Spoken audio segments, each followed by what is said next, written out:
My first trip to Trimble home game was unforgettable, much like the Tomcats' current regular season win streak. Now 22 after tonight, Trimble had no plans of slowing down during this game against 8th place Tri-Valley Hawking or TVC Hawking team last year, Waterford. And hockey reporter Chuck Walter, he's followed the Tomcat streak through most of it, and we knew coming into this one that Waterford really had a tough mountain to climb. Well, yeah, Nate, all signs pointed towards Trimble making it 22 straight, but that's why the game is played. Granted, this one took about 5 minutes to decide a winner. Out to Gloucester we go. This is known as the hit stick, award to the player with the hardest hit. Plenty of them tonight. Opening kickoff. Terry similarly takes it, then eludes defenders all the way to the 36. Terry had a big day returning punts. Justice Jenkins, it's his turn. He gets the handoff and takes it 36 yards, not even touched on the play. You have to give that veteran Trimble offensive line a lot of credit. They were big tonight. Waterford would go 4 and out. Austin Downs returns the punt 34 yards, and then Justice Jenkins capitalized a few plays later with the 3-yard score. 4 more chances to move the chains. So Waterford, no luck. Terry similarly, 30 more yards to set up Trimble with great field position.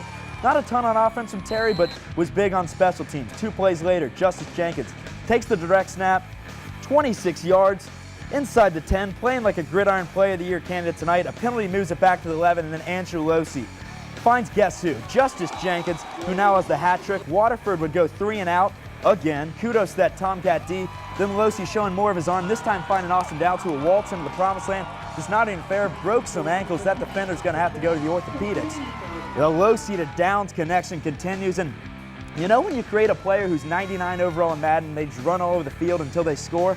Well, this is that. Downs reverses field, somehow finds the promised land from 29 yards out. Great run. He finished the night with 3 touchdowns. And then finally, to cap off the first half scoring, one more time for Justice Jenkins.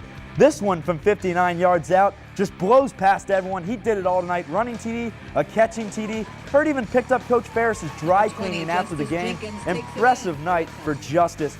He finished the game with 4 touchdowns, 188 yards, 69-0 is your final. Tomcats are 4-0. Wildcats, they dropped to 1-3. So the Tomcats and Justice Jenkins, as usual, stuffing the stat sheet tonight. Mr. Jenkins, really, he wasn't even on our Player of the Year watch list at the beginning of the year. Well, Justice, I'd like to apologize. You proved that you're not only watch list worthy, but you're one of the Hawking favorites to win it all. Fantastic season so far for you, Justice.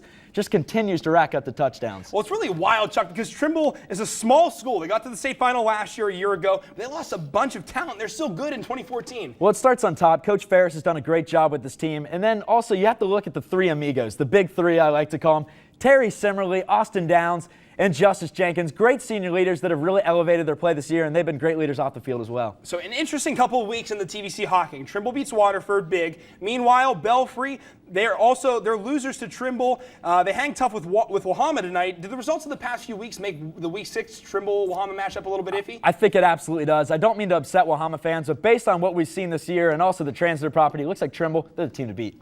Chuck, thanks a lot.